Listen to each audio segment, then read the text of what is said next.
Sifuna. Wachana naye. Sifuna ni mkora. Sifuna mkora. Anadanganya watu wako na Wakenya. You know mimi, there's one thing I don't like in my life, being dishonesty.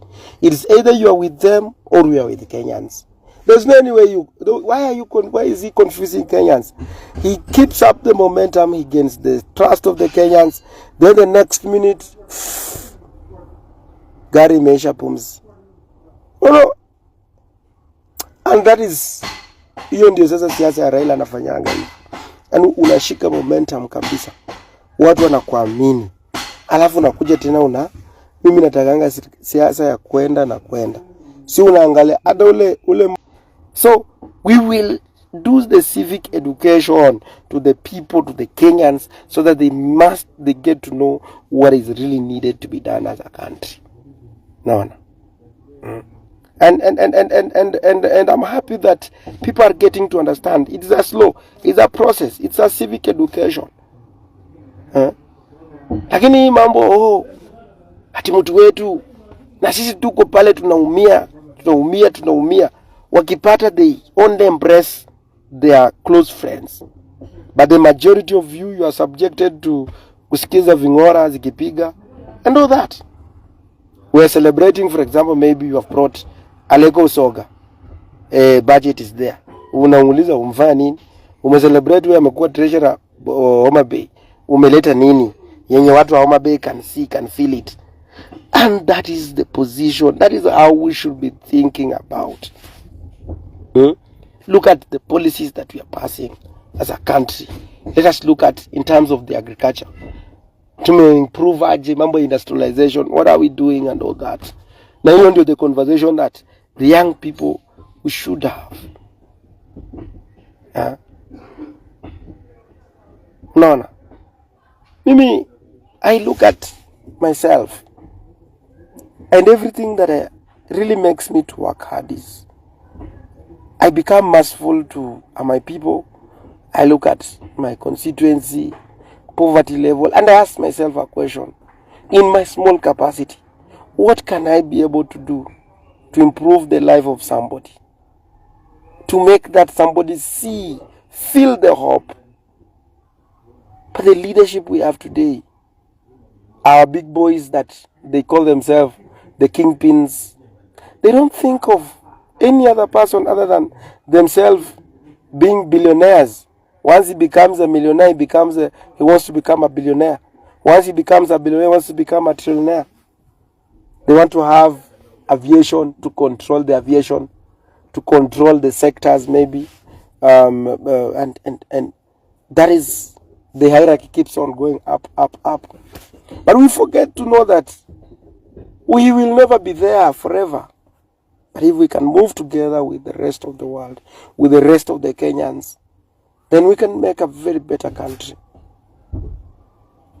And leadership is about the heart. The moment we get the leaders who have got the heart, who are not vengeful, but who have the heart for the people, doing things with the interest of the common wananchi, will be very far. But today, because you have said mtu wenu wa hapa unaanza kunitukana matako wewe, we will never. And the Gen Zs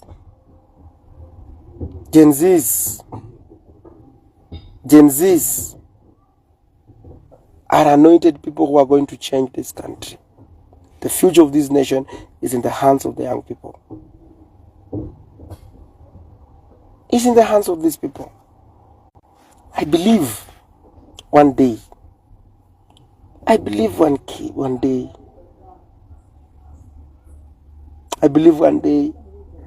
Kenya will have a true leadership. The leaders that every time they make a decision, the decision will be about the people. I feel I walk around, see like we are giving birth to children. We are taking those children to schools. Every day they are graduating from the universities. And look at TVETs. Majority of our young people are in TVETs. How many jobs opportunities are we creating? Ingia ufanye. Si ingie. Ama wezi? Oh, sir. How many jobs opportunities are we creating to absorb the generations that we are putting on them? But now we are discussing about positions. We are celebrating that, oh, wametupatia CS position, wametupatia sijui sisi ndio tulifukuza mtu fulani kwa serikali, sio sisi.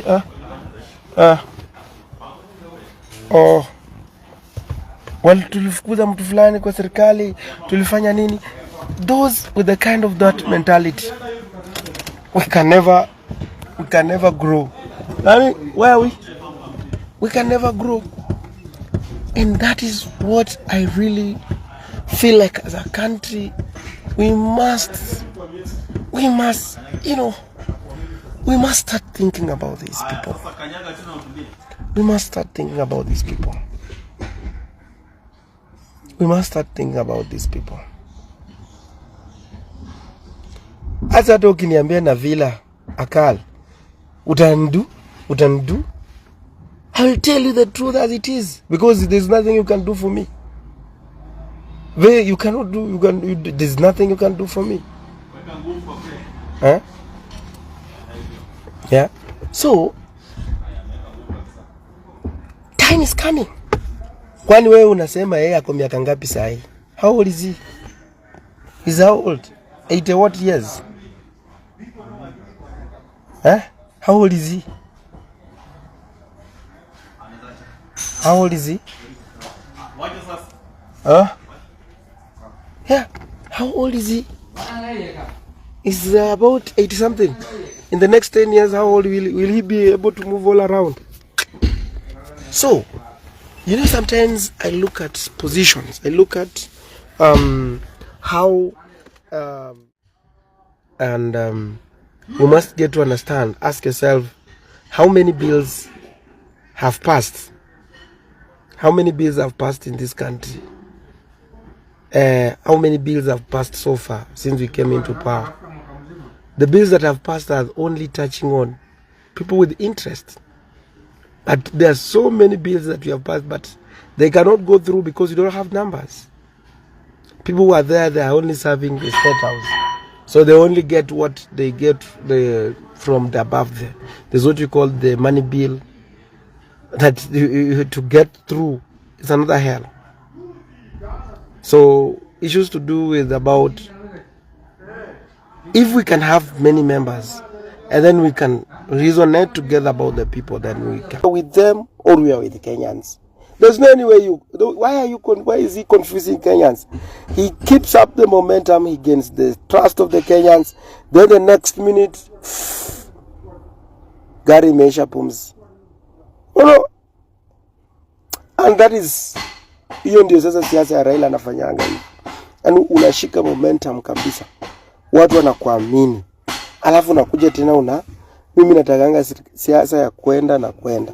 Si unaangalia hata ule mama kwa Biblia alikuwa akamwambia usiangalie nyuma.